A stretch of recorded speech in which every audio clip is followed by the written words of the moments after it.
Hea reisija, pagasi hilinemine, kautsiminek ja kahjustamine on teemad, millega võivad lennureisijad kõige sagedamini kokku puutuda.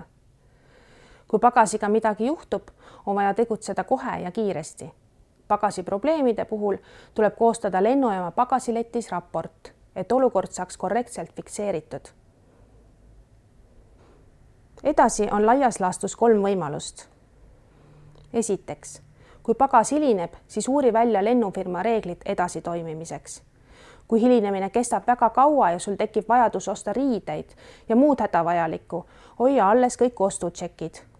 Muidugi käitu vastutustundlikult ja osta vaid seda, mida hädasti vaja on. Teine võimalus on, et pagas loetakse kadunuks. Siis on sul õigus nõuda pagasis olnud asjade hüvitamist. Maksimaalne summa on sellisel juhul ligikaudu 1550 eurot ühe inimese kohta.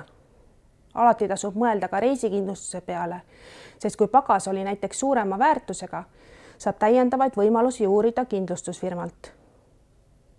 Tea, et pagasi hilinemisest või kadumisest tingitud kahjude hüvitamist saad nõuda 21 päeva jooksul.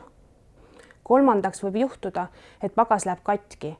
Rikutud pagasi puhul on aega kaebuse esitamiseks 7 päeva. Reeglina hüvitatakse pagasi parandamise kulud tšeki alusel. Kui aga vähegi võimalik, soovitame praegusel ajal riskide maandamiseks reisida ainult käsipagasiga. Koos loome ohutuma ja õiglasema Eesti.